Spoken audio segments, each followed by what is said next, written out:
The hallway was empty, or so she thought. Akana had wrapped the hotel towel loosely around her curves, dripping from the shared bathroom, heart still racing from the scalding shower. She hadn't expected anyone at this hour, not in this budget hotel tucked between the mountains and the rain. She hadn't expected him, tall, black-suited, cold-eyed, and terrifyingly still. Their collision was instant. The towel slipped. And in the half-second before everything changed, Seung-jun's hands moved on pure instinct, catching her, steadying her, and in doing so, pulling the towel completely free. The world stopped. Something ancient and dangerous lit inside his chest. Welcome to Korean Romance Tales, where love, passion, and emotional stories come to life. If you enjoy romantic stories with unforgettable twists, don't forget to like, share, and subscribe. Akana's scream died in her throat. She stood frozen in the dim corridor of the Seorak Mountain Lodge, her dark skin glowing gold under the single overhead bulb, her curves bare and trembling, her eyes wide and locked onto the face of a man she had never seen before, and yet somehow felt she had always been afraid of. He wasn't looking at her body. That was the first thing that broke through her panic. Seung-jun was looking at her face directly, unblinking, with an expression so controlled it looked carved from stone. His jaw was tight, his hands still holding the fallen towel were perfectly still. He was the kind of man whose stillness felt more dangerous than another man's rage. "Cover yourself," he said quietly. He held the towel out without stepping closer. She snatched it. Her fingers shook. "You," her voice cracked. "You pulled." "I caught you," he corrected, voice low. "You were falling." She hadn't realized. The wet floor, her bare feet. If he hadn't reached out, she would have gone down hard. But the consequence of his catching her had been equally devastating. She clutched the towel tighter, cheeks burning, chest heaving.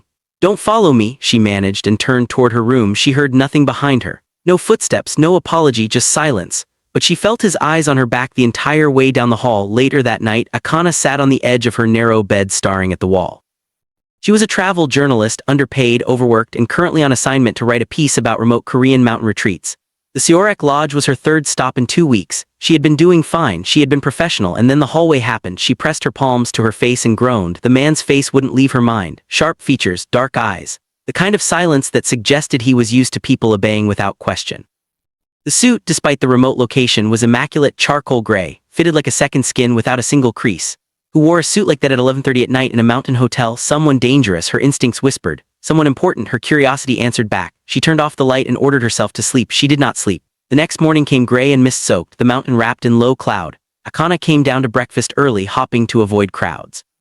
She had her notebook, her coffee order ready in her mind, and a firm resolution to forget last night entirely. He was already there. Seung-jun sat alone at the corner table, the one with full view of the entire dining room and both exits. He had a black coffee, a folded newspaper, no phone. He looked like a man who had never been surprised by anything in his life until he looked up and saw her. Something moved across his face, too fast to name.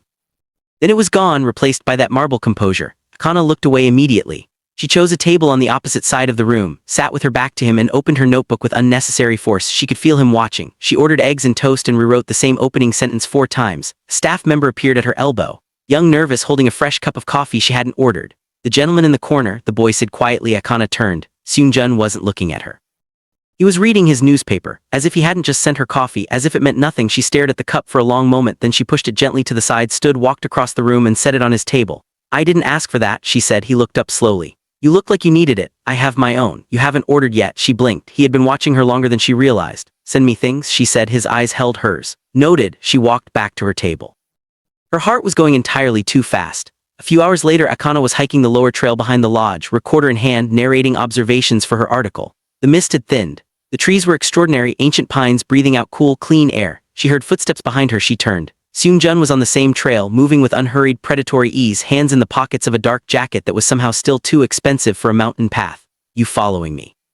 she demanded. "This is the only marked trail," he said simply. She turned back around. "Walk faster or slower, not the same speed as me." A pause. "Walk slower," he said, and he did. She hated that it almost made her smile. That evening, the lodge's small common room filled with a handful of other guests. A couple celebrating an anniversary, 2 businessmen, and a university professor named Sung, who had apparently decided that Akana's table was the most interesting place in the room.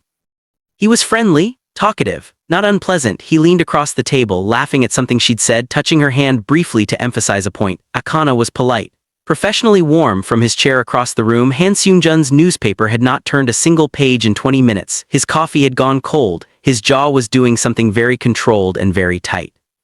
When Sung laughed again and leaned closer, Seung-jun set down his cup with a sound that was barely audible, but somehow every nerve in Akana's body heard it. She looked over. His eyes were on Sung, not on her. The look was brief, quiet, but Sung suddenly remembered he had phone calls to make, excused himself, and did not return to her table that night. Akana stared at the empty seat across from her, then she looked at Seung-jun. He had returned to his newspaper. She should have been angry.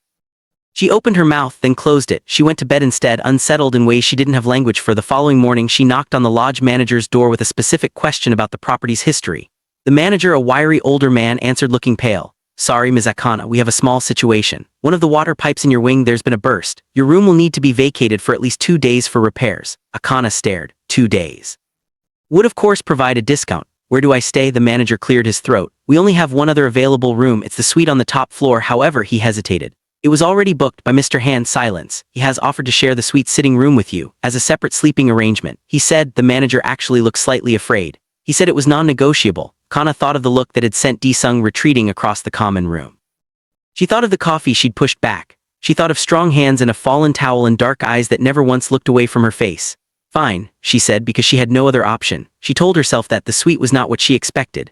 It was enormous floor-to-ceiling windows overlooking the mountain valley, a sitting room with a stone fireplace already lit, 2 separate bedrooms on opposite ends, and a level of quiet luxury that felt completely at odds with the modest lodge below. Seung-jun was standing at the window when she arrived with her bag. He didn't turn around. "The left room is yours. I had fresh linens brought." She set her bag down slowly. "You planned this." The pipe burst on its own. "You offered the suite before I'd even been told." Now he turned. "I heard the manager discover the problem at 6 this morning. I made a practical decision." "That's not." She stopped, took a breath. "Why?" His eyes moved over her face, then away.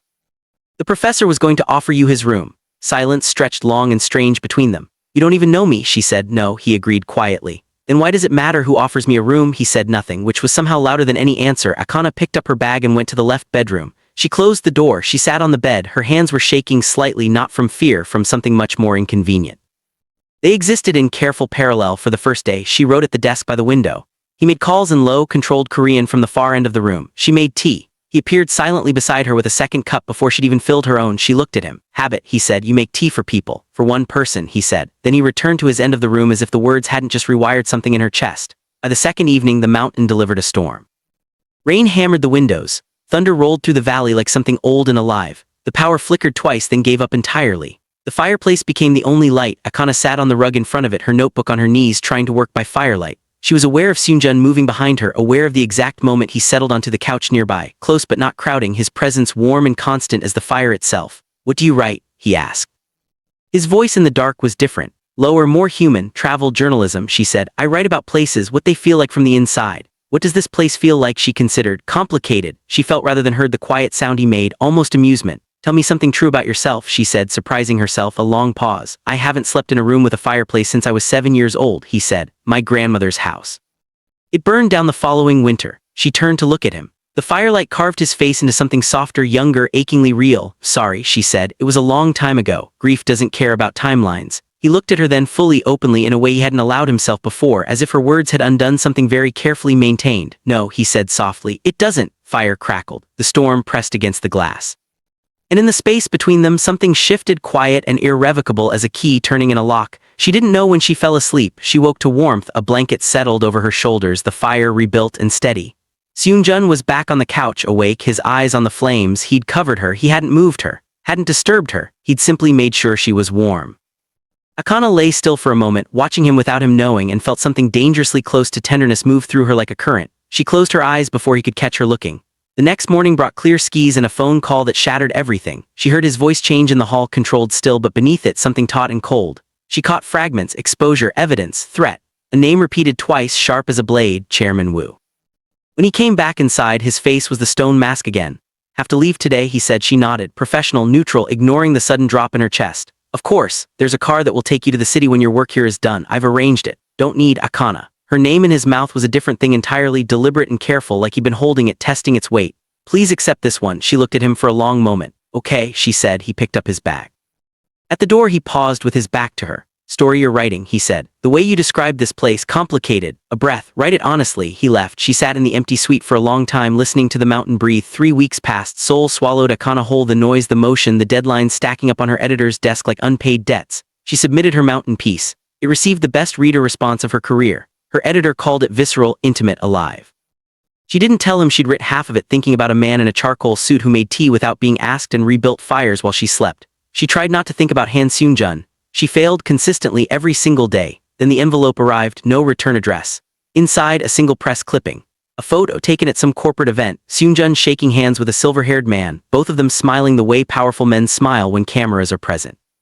The caption, Han Seung-jun, CEO of Han Capital Group and Chairman Woo Byung-chul celebrate merger negotiations. Someone had circled Seung-jun's face in red ink on the back of the clipping in English, 3 words, stay away from him. Akana set it down slowly, her phone rang before she could process it. Unknown number. MS, Akana. A man's voice smooth and cold as marble. We noticed you spent several days with Han Seung-jun at the Seorak Lodge.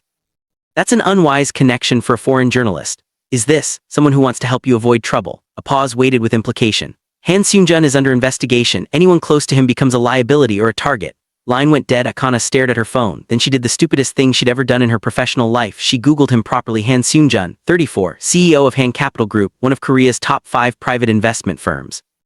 Son of the late Han Yi-soo, who had built the empire from nothing. Quietly feared in Seoul's financial world. Known for hostile takeovers, ruthless negotiations, and an absolute refusal to appear in the press beyond the minimum required.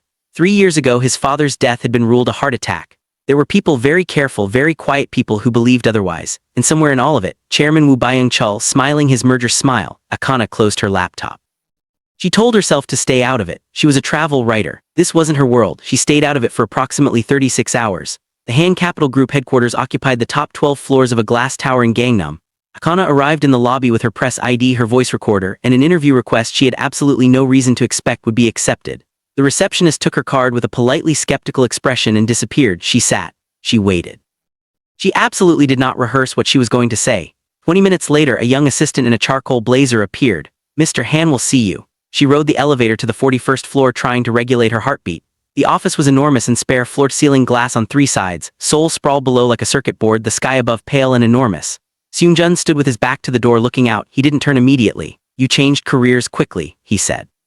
I'm still travel press, she said, but I got something in the mail that concerned me. Now he turned, he looked the same, precisely put together, controlled, unreachable except for his eyes, which moved over her with a relief so swift and naked she almost missed it. You should have ignored it, he said. Someone threatened me over knowing you, that's not ignorable. He crossed the room, not toward her, toward his desk, putting the barrier of it deliberately between them. Control, always control. Tell me exactly what they said, she told him. She watched his jaw tighten, watched his hands still completely flat on the desk surface, the way very dangerous men went still when they were deciding something. You need to go home, he said. Back to your country. I have 3 more weeks on my assignment. Change the assignment. You don't give me instructions, Mr. Han. Trying to keep you safe. From what? From who? You let me walk away from that lodge without any context, and now someone is threatening me because of a connection you created by putting me in your suite. I put you in my suite because leaving you in that wing alone while the building underwent emergency repairs was not acceptable. His voice was still quiet. It was always quiet, but something in it had frayed slightly just at the edges. And because the professor would have used the opportunity, you don't get to manage who speaks to me, I know. The 2 words came out stripped of everything. Just acknowledgement, raw and uncomfortable. I know that. Anger went out of her like air from a balloon. They stood on opposite sides of his desk in the huge glass office with Seoul glittering below and the silence between them full of everything neither of them was saying. Who is Chairman Woo? She asked. His expression shuddered. Not your concern. Was in that photo. He's connected to whatever this threat is. Akana. Her name again, that careful, deliberate wait. The further you stay from this, the safer you are. I need you to trust that. Would I trust you? I barely know you. You know me, he said quietly. Better than you're admitting. She left before he could see that he was right. Later that night, 2 men followed her from the subway station. She noticed them half a block from her apartment, same pace, same distance, moving when she moved. Her pulse spiked. She walked faster, phone in hand, thumb hovering over the emergency dial. She never had to press it. A black car pulled alongside her with eerie precision. The rear door opened. In, Seung-jun said. She got in, the car accelerated. Behind them, the 2 men stopped walking. Akana sat rigid in the leather seat, catching her breath, furiously aware of how close he was. You were having me watched, she said, after you left my office. Yes. We're Chairman Woo's men, he said flatly. He knows you came to see me. He's sending a message. City moved past the tinted windows. She looked at his profile, the tension in his neck, the muscle working in his jaw, the way his hands were curled against his thighs rather than gripping her arm or touching her shoulder, as if he was exerting enormous effort to give her space when every instinct he had said otherwise. Tell me about your father, she said. A long silence. Woo killed him, he said. Arranged it to look natural. He wanted the merger. Han Capital had been blocking for 5 years. My father was the blocker. With him gone, he stopped. I've been rebuilding the evidence for 3 years. I'm close. Woo knows it. He's threatening me to distract you, or to use you as leverage. The word sat between them like a stone. You should have told me this before. You should have gone home before. But his voice had no accusation in it, only something that sounded close to tired. I didn't expect you to walk back into my office, Akana. Would you have preferred I didn't? The longest pause yet. No, he said. No, I would not have preferred that. he installed her in a company apartment that night, a safe house effectively, though he called it temporary accommodation. It had full security, a 24-hour desk, and a view of the Han River that would have been beautiful under different circumstances. He stood at the door as she took it in. "Someone will bring your things from your place tonight," he said. "You already sent someone. The moment you got into my car," she faced him. "You know this is exactly the kind of controlling behavior that should alarm me." "I know," he met her eyes. "I'm not trying to own your life, I'm trying to keep you in it." The words landed softly, precisely, like he'd been carrying them a long time. She looked at him, really looked, past the suit and the composure and the enormous, exhausting self-containment, and saw the shape of a man who had watched everything he loved burn down or be taken, and who was standing in her doorway gripping the edges of his restraint with both hands. "Okay," she said, quietly. "For now," he nodded. He left. She sat down on the floor of the unfamiliar apartment and pressed her hands over her heart. A few days later, the evidence broke open. Seung-jun's legal team received the final piece, a recovered financial transaction buried under shell companies, tying Chairman Woo directly to the payment made to the private physician who had falsified his father's death certificate. It was enough, more than enough. Seung-jun called the prosecutor's office at 7 in the morning. He should have felt triumphant.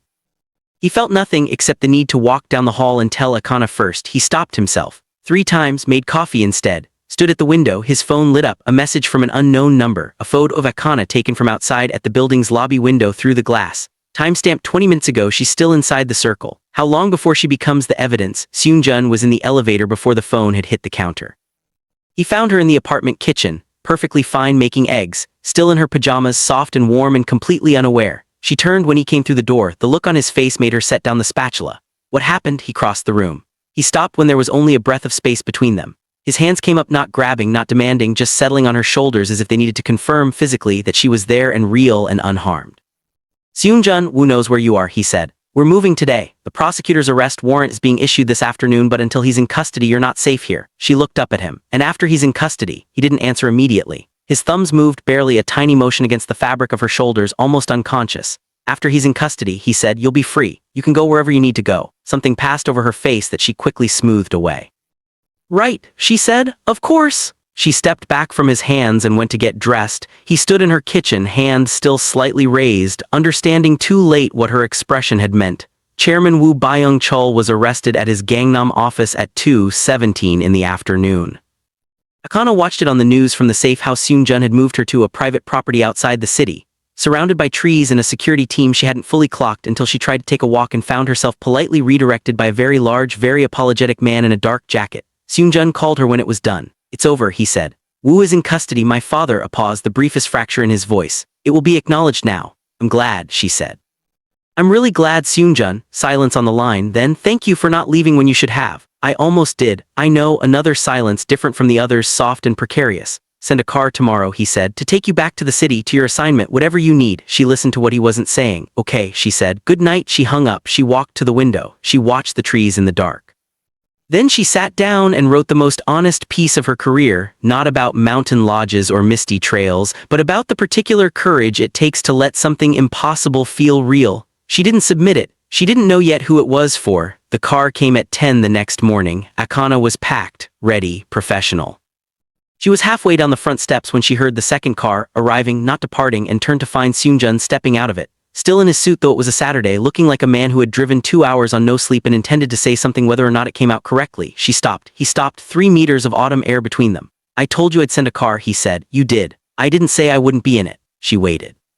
He crossed the distance, not rushing but purposeful, each step the decision it was, and stopped close enough that she could see the exhaustion in his eyes and something underneath it, open and undefended, that she had never seen on his face before. "I have spent 3 years thinking about nothing but my father's justice," he said. "I made it my entire life. I was fine with that. I was good at it. Now I drive 2 hours on a Saturday morning because the thought of a car taking you somewhere without me in it is..." He stopped. His jaw worked. "Unacceptable is the wrong word. Unbearable is closer." Akana felt her throat tight. "You said I'd be free to go," she said. "You are." His voice was rough and careful at once. "You are completely free, Akana. I'm not here to cage you. I'm here to ask." A breath. "I'm asking." "Asking what?" "To not be the person you walk away from." Wind moved through the trees. A bird called somewhere in the high branches. She stepped forward and pressed her forehead to his chest, not a dramatic gesture, not a collision, but a small and quiet surrender, like a door finally opening instead of being forced. His arms came around her, strong and steady and shaking slightly. "Still finishing my assignment," she said against his chest. "I know. I'm not moving into a monitored building. Can negotiate. I make my own coffee." Debatable. She laughed and felt against her hair the careful press of his lips on her head, and the slow exhale of a man setting down something very heavy he had carried entirely alone for far too long. The months that followed were not without storms. There were nights when the weight of his father's case reopened old grief in him, and he went silent for days, unreachable inside his own mind. Akana learned the shape of those silences, learned to sit near them without trying to fix them, to leave tea on his desk, to write at the table beside him so he knew he wasn't alone without being crowded. He learned her rhythms too, the way she needed to argue a thing to trust it, the way her softness wasn't weakness but a choice she made consciously every day that cost her something. He started defending that cost in ways she didn't always see, turning away professional rivals who'd heard she'd grown close to him and thought that meant she was accessible, blocking a story a competitor tried to plant suggesting she had traded journalism ethics for access. When she found out about the blocked story, she confronted him. "You don't speak for me," she said. "I spoke about you," he said. "There's a difference. I told them that if a single false word about you printed, I would dismantle their publication's funding chain inside a week." She stared at him. "Is that you can't just—" "I can." He met her eyes steadily. "I will every time," she should have argued. She stood there instead, heart doing something complicated and overwhelming, and ultimately said, "Next time tell me first." "Agreed," he said immediately, which somehow made it worse. The proposal happened with no audience, no rooftop, no restaurant, no performance. It was a Sunday morning, very early, the Seoul sky still pink at the edges, and Akana was standing at the window of the apartment they had finally mutually moved into together, the one she had chosen, with good light for writing and enough distance from his office that she maintained her own geography. She was reading her own article.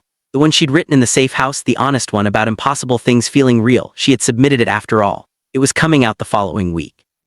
Seung-jun came up beside her with 2 cups. He had learned to let her make her own, but he still always made them together. He read over her shoulder for a moment, then he put his cup down and he took something from his jacket pocket and he held it out, a ring, simple and extraordinary, a dark stone set in silver, and he said her name in that particular careful way, like it was something precious held in both hands. "Akana." She turned, she looked at the ring, at his face, at the quiet, steady, unperformative certainty in his eyes. "I am not a man who does things dramatically," he said. "I am a man who does things completely. I want to do this completely, if you'll let me." She took the ring from his hand. She turned it once in her fingers, watching it catch the early light. "I wrote about you," she said, "in that article without nomming you." "I know." A pause. "I recognized every word." She slid the ring onto her own finger. "'Kay," she said, "completely." He exhaled long and slow, and pulled her into him with the particular fierceness of a man who has learned, at great cost, that some things must be held tightly or they will burn. They married in late autumn in a small ceremony at his family's restored property on the outskirts of Seoul, the rebuilt version of the land where his grandmother's house had stood, where a fireplace had burned and gone out decades ago, now warm and whole again. Her editor came. His legal team came. A handful of people who had proven, across the years of pressure and threat and weight, that they deserved to be in the room.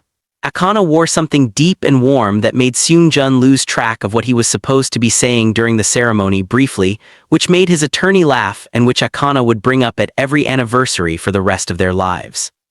The following spring, she told him on a Tuesday morning, the most ordinary morning, coffee half made, shoes still unlaced, showing him the small proof in her hands. Han Seung-jun, who had faced hostile boardrooms and criminal conspiracies and grief that could have made him into stone, stood in his kitchen and put both hands over his face. She watched his shoulders shake. She crossed the room and put her arms around him. "Good tears?" she asked. He turned and held her, and the hold said everything words couldn't carry. That the man who had spent 3 years avenging the past was now, for the first time, building something forward. "The best tears," he said into her hair. "The very best." Outside, Seoul kept moving, loud and relentless and indifferent. Inside, in a kitchen with morning light and 2 half-made coffees, the world had quietly, completely become new.